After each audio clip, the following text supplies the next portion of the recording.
Voyons maintenant l'unité arithmétique et logique. Donc un symbole permettra de représenter cette URL. Nous avons A et B qui sont des entrées, ce sont deux registres. F est l'instruction qui désigne l'opération effectuée, un décalage à droite, à gauche, une addition, une soustraction. Et D sera le drapeau, c'est le registre dans lequel nous allons stocker les retenues, les dépassements de registre, etc., etc. Donc ici, il porte toutes les informations sur les opérations effectuées et R, ça sera le résultat. Donc nous allons nous intéresser au registre drapeau nommé D. Donc comme je vous ai dit, ce registre contiendra le débordement de capacité du registre lors des calculs, le résultat des opérations négatives, la valeur des bits perdus lors des décalages et pour finir, les retenues lors des additions dans les registres A et B. Alors pour comprendre le fonctionnement, prenons un petit exemple. On est sur 8 bits. Si je mets tout à 1 sur 8 bits, la valeur maximale que je peux avoir sur un registre à 8 bits, c'est 255. Imaginons que je fasse une opération et que j'ajoute à 255, je vais ajouter la valeur 2. Alors je vais prendre cette ligne-là, l'inscrire ici pour pouvoir faire mes opérations. Alors je veux ajouter la valeur 2, je vais mettre 1 ici et je mets ensuite tout à 0. Je fais mon opération. 1 plus 0, 1. 1 plus 1, j'aurai donc 0 ici, ça fait 10 et j'ai une retenue.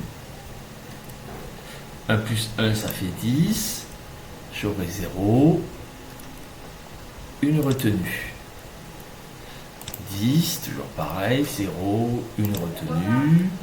1 plus 1, 10, j'aurai 0, une retenue. 1 plus 1, 10, 0, une retenue. La même chose ici, 0, une retenue. Et 0 et 1. Donc je constate ici que dans mon registre D, j'aurais utilisé quoi? Le D2, ça sera une retenue. Donc à chaque fois, on verra que D2 sera passé à 1. Et aussi, je vais utiliser dans mon registre D, bien D0, puisque j'ai un dépassement de registre. Donc voilà pour une opération, l'utilisation de mon registre D. Alors maintenant, nous allons voir par exemple un décalage. Alors, nous allons effacer nos données. Alors, imaginons que 4 plus 2, 6, plus 1, 7, et on va mettre 7 plus 8, 15, d'accord? Donc, si je décale à droite, ça veut dire que je perds un bit ici et j'ai un 0 qui se met là. Donc ce que je vais faire, je vais bien mettre ma valeur 15 ici et je vais inscrire avec mon décalage. Donc j'ai décalé vers la droite, j'ai perdu un bit. Donc j'aurai le D1 de mon registre D qui va être utilisé. Et rappelez-vous, si on fait le calcul, ici ça fait donc 1, plus 2, 3, plus 4, 7. Nous avons une division entière, donc on est passé de 15 à 7, on a la division entière par 2. Maintenant, je prends un autre exemple. Donc on va faire un décalage maintenant vers la gauche. Je vais inscrire 1 ici.